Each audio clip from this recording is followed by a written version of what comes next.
Good morning, class 6. Today we will start chapter 8 of your civics book, that is Rural Livelihoods. Before we proceed, let's see the meaning of livelihood. It means that it's like you can say a sort of making a living, that is for survival. It encompasses that like people's potential, their capabilities, what are their assets, income, and certain activities which they do to secure for their survival or for the survival of their family. So, in short, we can say that is like earning money for the survival. That is what livelihood is. Now, let's see the chapter. In the first chapter, we looked at the many kinds of diversity in our lives. We also explored how living in different regions has an effect on the work people do, the kinds of plants, trees, crops, or things that become important to them. In this chapter, we will look at the different ways in which people earn their living in villages.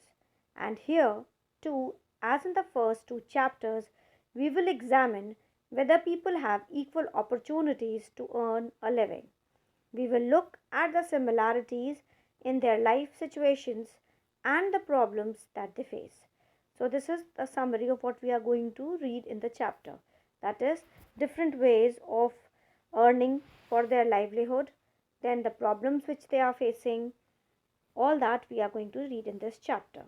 So, you can see a picture here, and like what they want us to do is describe the work that you see doing in the above picture. So you can see that people are working as laborers. Then there are people who may be doing some fishing also. Then people who are farming, right? So many things you can see it in the picture. Now let's begin with the chapter Kalpatu village. Kalpatu is a village that's close to the sea coast in Tamil Nadu. People here do many kinds of work, as in the other villages. Here too, there is non farm work such as making baskets, utensils, pots, bricks, bullock carts, etc. So, they are talking about a place which is in Tamil Nadu, the name is Kalpatu. And like other villages, here also people are doing different work for their living.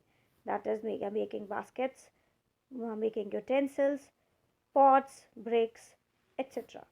There are many people who provide services such as blacksmiths, nurses, teachers, washermen, weavers, barbers, cycle repair mechanics, and so on. So the list can go on. There are also some shopkeepers and traders. In the main street, which looks like a bazaar, you will find a variety of shops such as tea shops, grocery shops, barber shops, a cloth shop, a tailor, and two fertilizer and seed shops. There are four tea shops which sell tiffin such as idli, dosa, and upma in the morning and snacks like vada, bonda, and Mysore pak. Mysore pak in the evening. Mysore pak is a sweet dish. You must have had it. It's very tasty.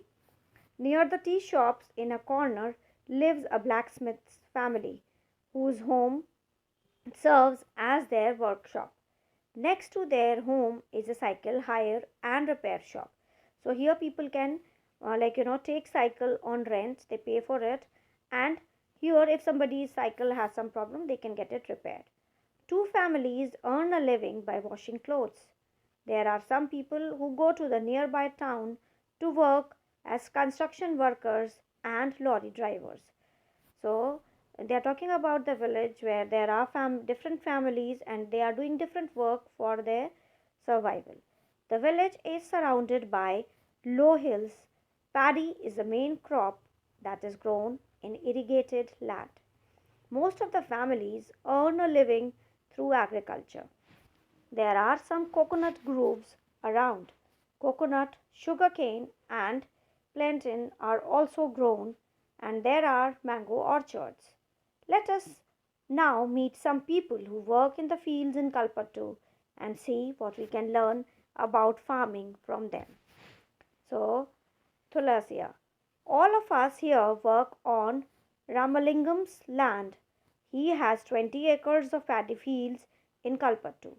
Even before I was married, I used to work on paddy fields in my paternal village. I work from 8:30 in the morning till 4:30 in the evening. And Karuthama, Ramalingam's wife, supervises us.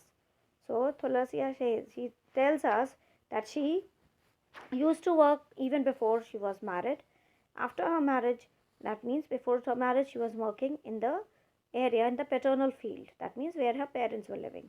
And now her timing is from 8:30 till 4:30 in the evening. And they are being supervised by Ramalingam's wife. She supervises them, that how they are working and all that stuff. This is one of the few times in the year that I find regular work. Now I am transplanting the paddy. When the plant have grown a bit, Ramalingam will call us again for weeding and then finally once again for harvesting.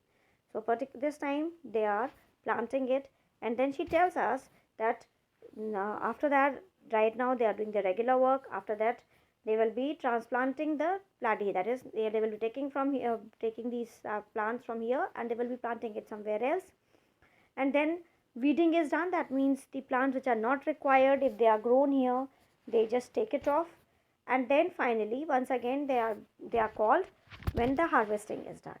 When I was young, I could do this work with no difficulty, but now as I grow older, I find bending for long hours with my feet in water very painful. Ramalingam pays rupees 40 per day. This is a little less than what laborers get in my home village. But I come here because I can depend on him to call me whenever there is a work. Unlike others, he does not go looking for cheaper labor from other villages. So she says that although when she was working in, like when she was young, she found it easier to work. Now because she's getting older, it is painful to stand in the water for such a long time, and bending off and on is difficult. But then and secondly, she's telling us that when she was working like before marriage, she was getting more money, but presently she's dependent on him, and she finds it better because Ramalingam doesn't go looking for people or for laborers who can work in less money. My husband Raman is also a laborer. We don't own any land. During this time of the year, he sprays pesticide. When there is no work on the farm, he finds work outside, either loading sand from the river or stone from the quarry nearby.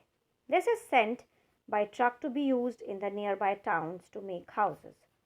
Apart from working on the land, I do all the tasks at home. I cook food for my family, clean the house, and wash clothes. I go with other women to the nearby forest to collect firewood. About 1 kilometer away, we have a village borewell from where I fetch water.